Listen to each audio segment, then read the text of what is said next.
Hello, and welcome back to Nostalgia Nights. This time we're playing the original Rayman game from 1995 for the PlayStation 1. Now, this game is going to be a little bit weird doing commentary for it, because just listen to that. The music in this game is amazing, and talking over it just feels like I'm committing some great sin or something. But as always, in the description you can find a version of the video without commentary, so if you just want to listen to the good music of Rayman, then that's an option. Now we have the option of playing the game with a memory card or a password, and I think playing with a password is actually easier, because when you use a password, some of the extra lives will respawn as you play the game, or as you reload your save using the password. But we're going to play with a memory card either way, because it's going to be a hassle writing down all the passwords, or looking at the footage to see the passwords and then typing them in every time I'm going to record. So we're going to go ahead and make a new save. Just going to put in my initials.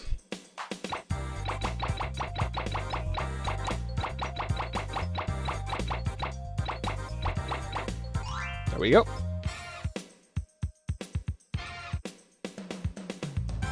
Now there might be some loading times in this game because I'm playing off an old CD, but if the loading times get too long, I'm going to cut them down with editing. So it shouldn't be a problem for you guys.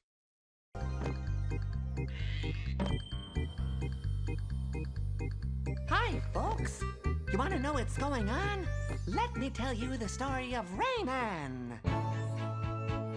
In Rayman's world, nature and people live together in peace.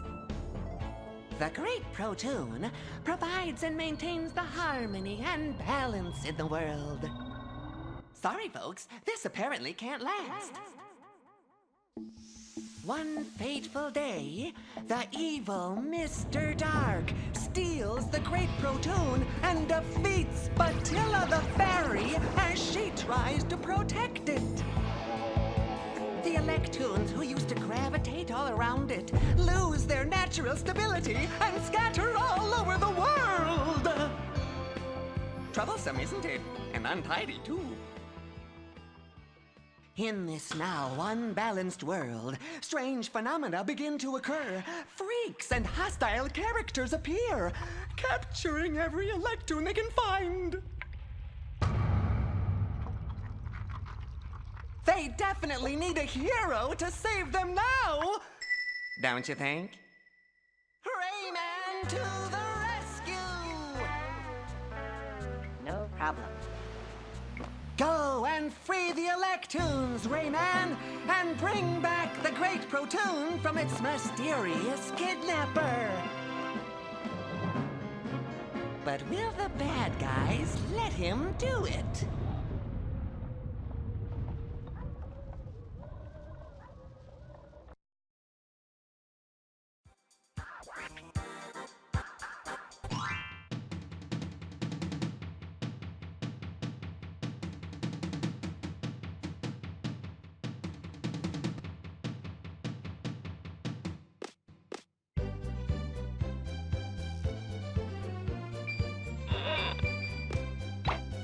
Like, just listen to the music and the sound effects of this game. It's just beautiful in every single possible way.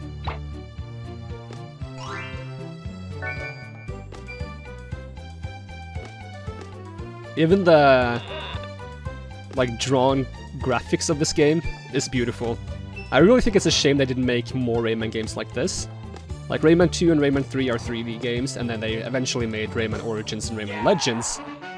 But it doesn't capture the same beautiful, like, painted art style of this world.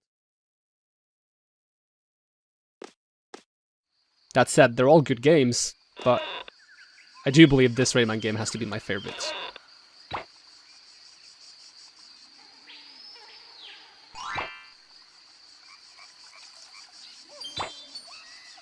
Like, even as you go from level to level, the aesthetic of the level changes completely because of the music.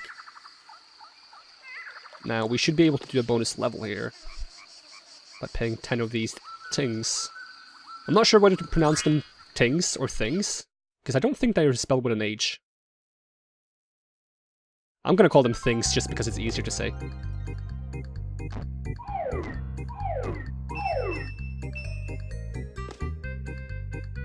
Now I'm gonna have to resist singing along with the music or humming the melody. It's so tempting.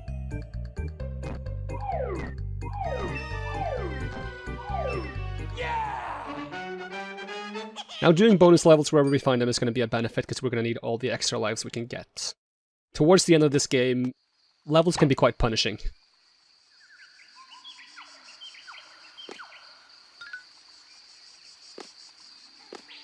Also, since this is a new save, in this game, you pretty much start from nothing. The only thing I can do is, I think, crouch and jump.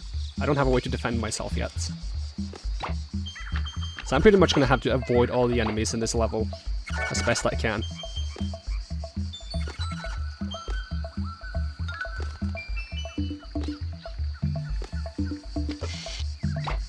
Now taking the picture there is going to give us a checkpoint in case we die. Like, most of you guys watching this are probably familiar with Rayman, so I probably don't have to explain how things work. But it doesn't hurt for me to do it, as well as it gives me something to talk about, so why not?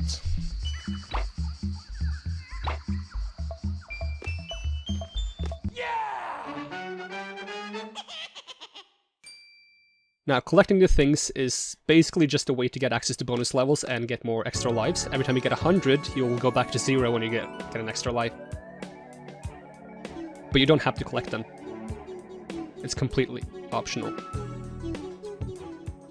Now right here, we're gonna get our first power, which is the power to punch. Now we can actually defend ourselves and fight enemies. And more importantly, we can break cages, which is going to be a vital part of this game. I believe every level has 6 cages. We'll see in a second. And you have to get every single cage in every single level in order to access the final level of the game. Now, some cages we won't be able to reach early on because we need other powers to reach them. Let's see, that is 6 cages, yes. So we're gonna have to do some backtracking eventually once we get the powers we need to get the cages. For now, our main objective is just to complete levels and open up the world map.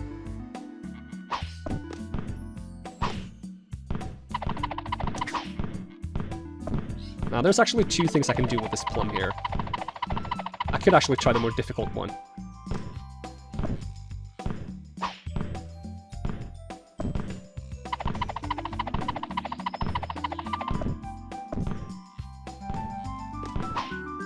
Oh, should be fine.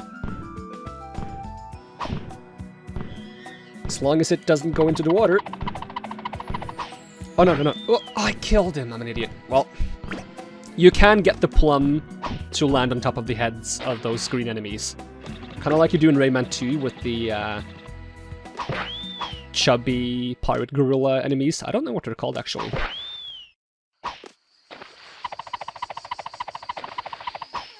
Oh yeah, and the small green enemies, they will duck if they see you trying to punch them.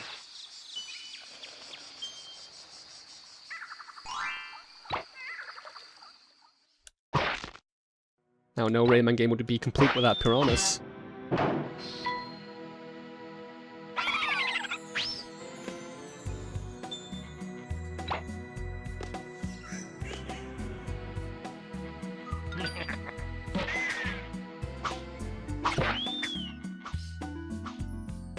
Now, if I step on this thing, I'm gonna spawn a bunch of enemies. Now that's a feature you have to get pretty used to in Rayman. There are hidden triggers around in levels that will spawn enemies or spawn beneficial objects for you. And finding the triggers might be essential to find certain cages. Like, some cages will not even appear unless you find the hidden trigger. Now in the Game Boy... It's the Game Boy Advance. The Game Boy Advance version of this game, you can see the triggers. They will appear as like tiny sparkles, and if you step over them, you'll cause whatever is going to happen. But in the original Rayman, you cannot see these triggers.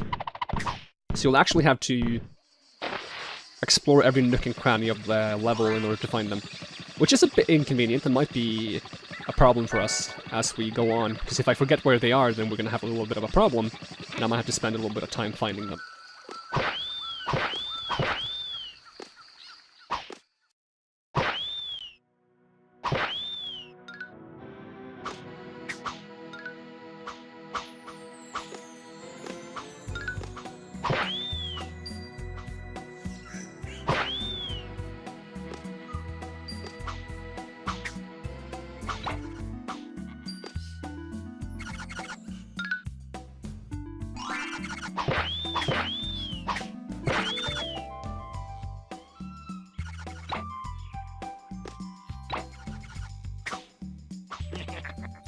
Now this enemy with a gun can be a little bit annoying, because if you hit him while he's firing his gun, the gun will actually block your attacks.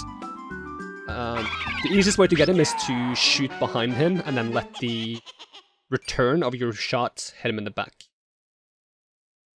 You can also shoot him while he's reloading. Now I think if we go up we just have the option to save. Yes we do. So we're gonna go right to the Anguish Lagoon.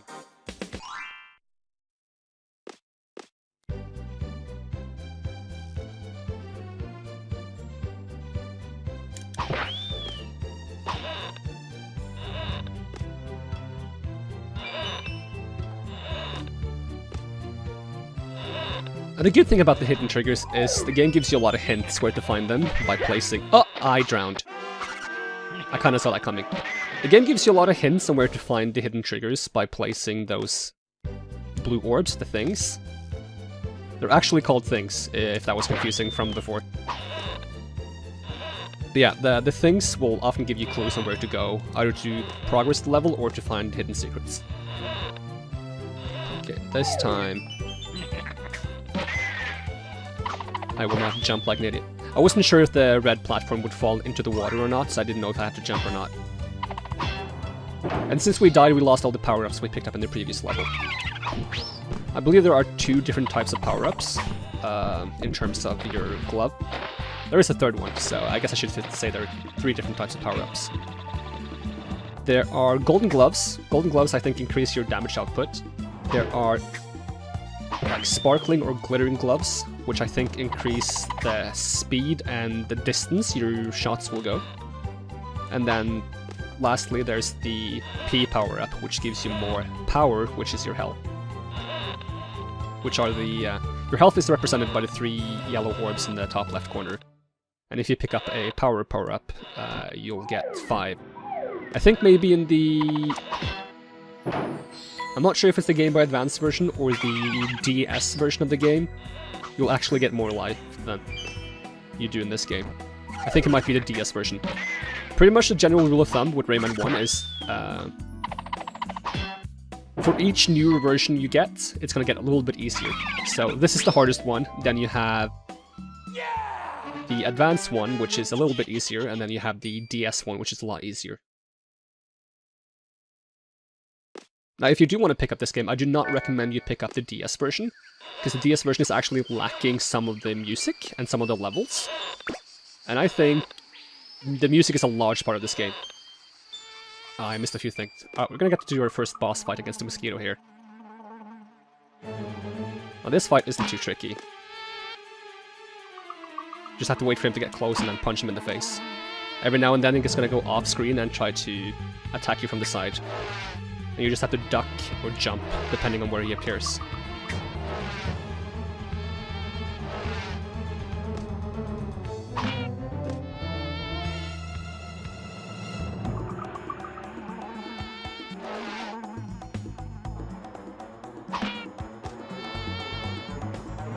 On this last hit, he's gonna try to dodge me, so you'll see in a second.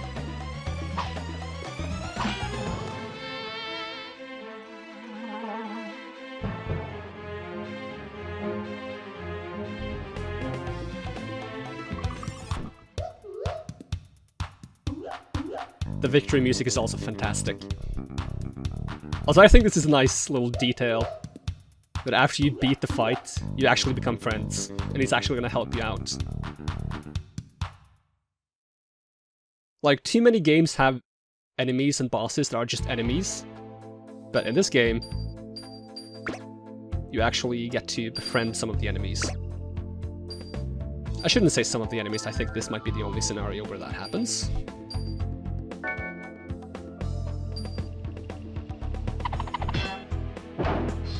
Now, I believe there's a hidden trigger for a cage here. But it's a little bit tricky. I think it's when I get to the next... If I get a little bit further, there's going to be an option of going up or down. Ah, I took damage there, that's fine. It's worth it for the golden glove. Yeah, if I go up here? No? Is it if I go down? I swear there's a way to make a cage appear there. I thought if you went up, then the cage will appear below you, and I'm pretty low on health now because I wasn't paying attention. So I'll have to be a bit careful. This part might actually be a little bit tricky.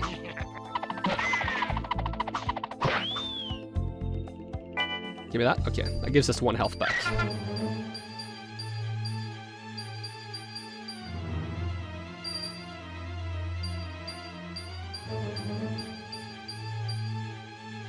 Ooh, that almost got me.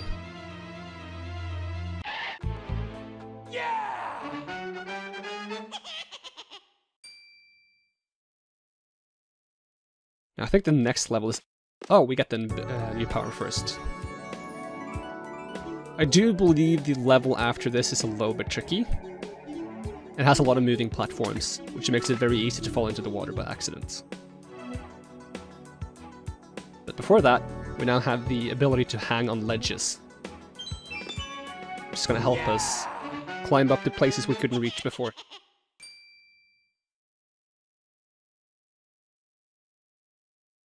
Oh, actually that is the end of the level. It's if I go up I get to that level then.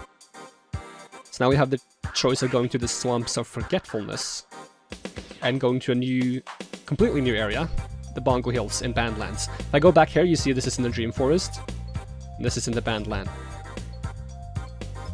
Now we're going to continue in the Dream Forest because there is a power I get at the end of the Dream Forest that I really want to get some early cages.